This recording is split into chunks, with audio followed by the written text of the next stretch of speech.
We used to have two homes, one at the top of the mountain and one in the valley, because we used to move down to the lower home in the valley in the winter and then move up in the summer. We used to shovel snow from our rooftops. Nobody had ever seen a table fan or a ceiling fan.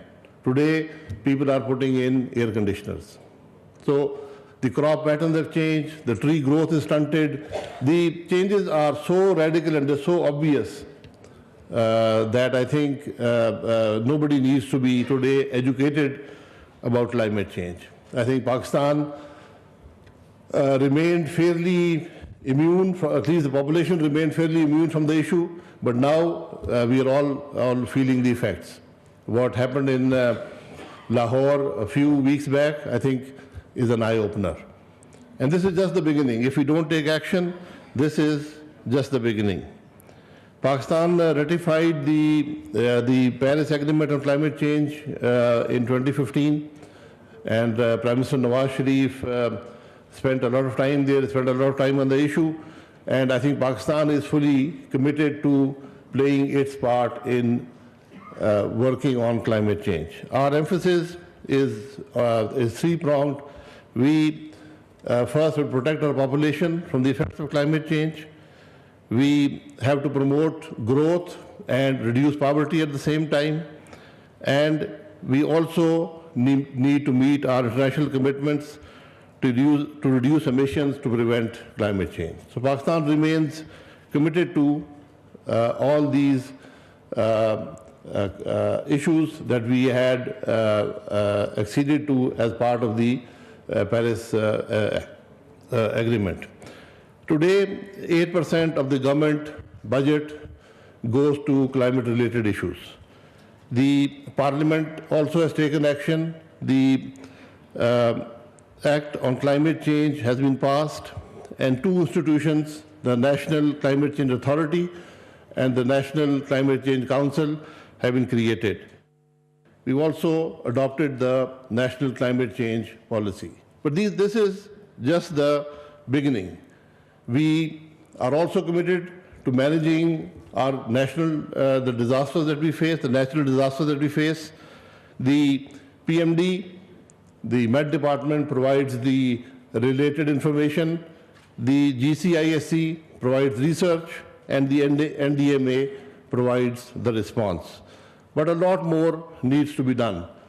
And we are moving in that direction. There are resource limitations, but I think the investments made in reducing the effects of climate change are very, very critical to Pakistan and its responsibility as a global citizen. We are committed to a 20% reduction in emissions as set out in the Paris Agreement. Pakistan, fortunately, even today, has a very clean energy mix. 50% of our primary energy comes from gas, and another 20% comes from hydropower and other renewables. So only 30% comes from oil and coal and other polluting fuels. And we intend to even go further to reduce that.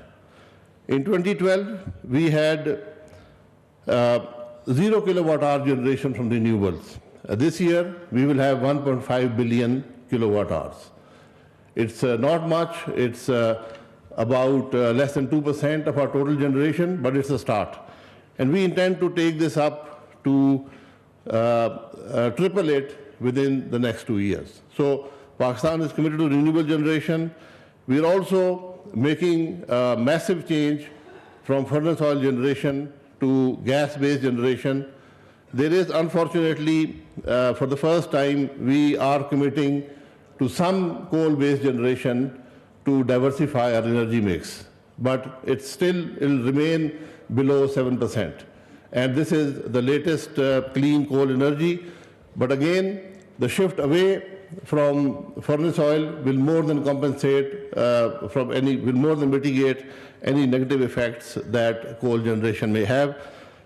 We there was a lot of debate on this issue. There was a lot of views on the issue, but at the end, to diversify the mix and to provide energy security, we took this difficult decision, but we put in place mitigants to reduce the effects of coal generation. We're also committing more to hydropower. We are, for the first time, Pakistan has moved to Euro 2 standard fuels, both in diesel and petrol. We were till early this year the second highest furnace oil consumer country in the world. Hopefully, in 2018, we will have zero imports of furnace oil, and within another 2 years, we should go down to zero generation from inefficient furnace oil plants. Our global, as I pointed out here, our global contribution to greenhouse gases is less than 1%. So Pakistan remains a responsible global citizen, and we intend to even reduce that footprint further. So Pakistan is very committed to reducing greenhouse emissions and to reducing the effects of climate change. I look forward to the results of this conference and the building of relationships to share information, to share steps to reduce global climate change, which affects everybody. So let me again thank all of you, and I hope that this conference will lead to more interaction and more conferences in the future to provide information and knowledge about reduction of climate change. Thank you very much.